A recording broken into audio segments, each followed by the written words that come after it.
이제 너희가 너희가 비교하느냐 에브라임의 큰 위에서 아멘. 자, 오전 말씀을 이어서 읽습니다. 기드온의 300용사가 승리를 하고 도망쳐가는 미디안 군대들을 퇴로를 차단하고 했을 때 첫 번째 승리는 기드온이 300용사와 함께 이긴 것이 맞고요. 그 다음에 24절을 보니까 이제 도망치는 미디안 사람들을 무찌른 지파가 하나 있었습니다.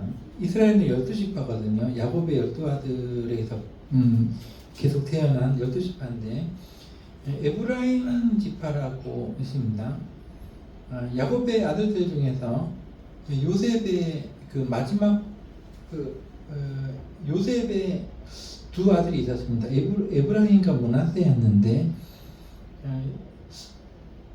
이스라엘은 그 요셉의 두 아들이 하나의 지파씩 이렇게 된 것입니다. 그렇게 해서 다른 지파는 이렇게 형제들끼리인데 에브라임과 므낫세 지파는 요셉의 아들들입니다. 그래서 두 지파가 크게 되었는데 이상하게 야곱이 축복을 할 때 므낫세가 형이고 에브라임이 동생이었거든요. 그러나 요셉은 오른손을 에브라임의 머리에 올리고 왼손을 므낫세의 머리 위에 올리고 축복함으로써 장자권이 바뀐 것 같은 어떤 그 축복을 했습니다.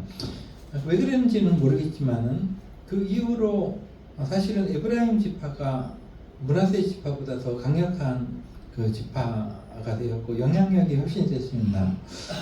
북쪽 그 이스라엘과 남쪽 유다가 나눠졌을 때는 북쪽 이스라엘 전체를 가리키는 대명사로 에브라임이라는 이름을 썼습니다.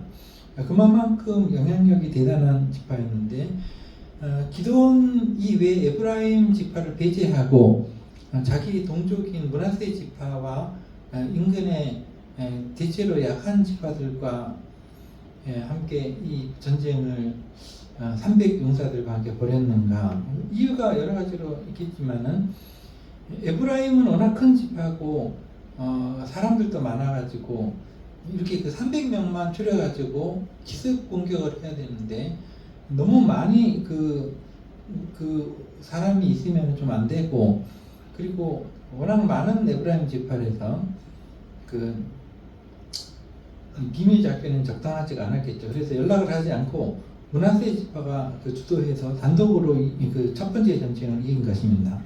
그 다음에 도망치는 그 미디안 사람들을 무찌르기 위해서 기드온은 사자들을 보내서 급히 그 에브라임 지파 전역에 에브라임 사람들에게 연락해가지고 지금 미디안 군대가 패배해서 도망치고 있는데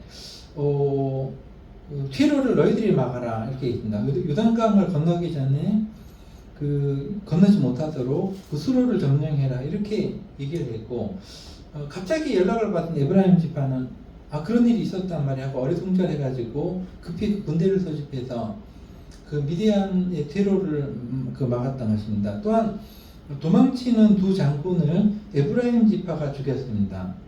그러니까 큰 공을 세운 거죠. 25절을 보니까 두 방백, 두 장군 오렙과 수앱을 에브라임 지파가 사로잡아서 목을 베고 그 다음에 기드온에게 갖다 준 것까지는 좋았는데 이때부터 불화가 좀 있었습니다. 8장에 보니까 에브라임 사람들이 기드온은 므낫세 지파입니다. 므낫세 지파인 기드온에게 말하기를 너가 처음부터 미디안과 싸우러 간다고 했으면 우리가 같이 갔을 텐데 이렇게 큰 공을 너만 세우고 우리는 왜 동참시키지 않았냐는 거죠. 그런 싸움이 벌어졌습니다. 아주 크게 싸웠다는 것이죠. 왜 우리를 이 전쟁의 끝에 우리를 불러가지고 이렇게 하느냐. 처음부터 우리에게 얘기를 했어야지 이런 거죠. 우리가 더 큰 지파가 아니냐. 너희 므낫세 지파보다 사실 에브라임 지파가 영향력이 더 세고 므낫세 지파도 크긴 크지만은 그렇게 에브라임 지파가 화를 내니까 기드온이 지혜롭게 이때는 말을 하기를 이 전쟁을 이 생각 좀 해봐라. 우리가 이제 이긴 것이 우리가 므낫세 지파가 이긴 것이 너희 에브라임 지파에 비하면 별거 아니다라는 어떤 추켜 세우는 말을 합니다. 하나의 다툼을 가라앉히는 어떤 수법인데 여기 보니까 너희가 한 것에 비해서 우리가 한 일이 에브라임의 끝물 포도가 아비에셀의 만물 포도보다 낫지 아니하냐. 이 말은 아비에셀은 므낫세 지파입니다. 이 기드온이 속한 지파고요. 우리가 우리가 가지고 있는 만물 포도는 굉장히 좋은 포도입니다. 예, 아주 귀한 포도입니다. 근데 끝물 포도는 포도 다 따고 마지막에 좀 그냥 건성으로 달린 포도인데, 근데 우리가 만물 포도라면 우리가 우리의 만물 포도는 너희의 끝물보다 못하다. 뭐 이런 식의 어떤 겸손, 축에 세우는 거죠. 우리보다 너희가 훨씬 더 이 전쟁에서 훌륭한 일을 했다라는 이런. 자, 300인이 싸웠습니다 처음에는. 근데 도망치는 수많은 미디안의 장군들은 결국 에브라임이 죽였거든요. 그러니까 이제 그 말을 하는 것입니다. 그래서 3절에 보니까 기드온이 말하기를 하나님이 미디안 방백 오렙과 스웹을 너희 손에 넘겨주셨으니, 그러니까 므낫세 지파 기드온 가족들이 죽은 게 아니라 너희 에브라임 사람들에게 하나님이 넘겨주셨으니 우리가 한 일이 어찌 너희가 한 일과 비교가 되겠느냐. 너희가 훨씬 큰 일을 했다. 이렇게 얘기를 하는 것입니다. 그래서 에브라임 지파 사람들의 마음이 풀렸다. 노염이 풀렸다. 이렇게 됩니다. 요거 3절까지만 보겠습니다. 그 뒤에 재밌는 얘기들이 아주 많지만은 다음번에 볼 수 있도록 하고, 우리가 이 세상 살아가면서 요런 지혜를 배워야 됩니다. 어떤 큰 다툼도 사실은 아주 작은 것에서부터 큰 다툼이 일어나거든요.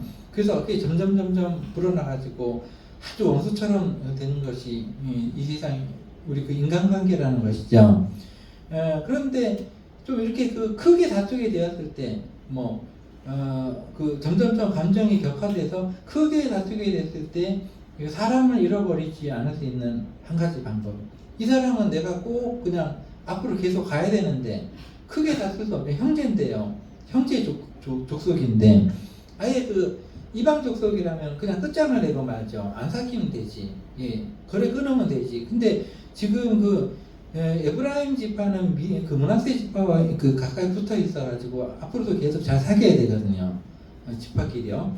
그래서 이 기드온은 겸손이라는 하나의 어떤 지혜로운 방법을 사용했습니다. 그래서 우리보다 너희가 훨씬 더 큰 공을 세웠다. 이렇게 전쟁은 우리가 시작했지만은 전쟁의 클라이막스는 너희들이 다 했다.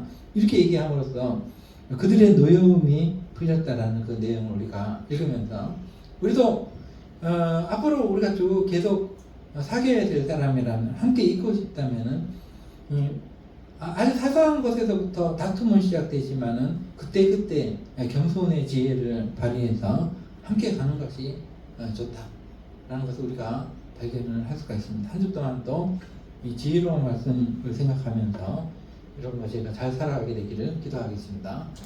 기도하겠습니다. 하나님 아버지 감사드립니다.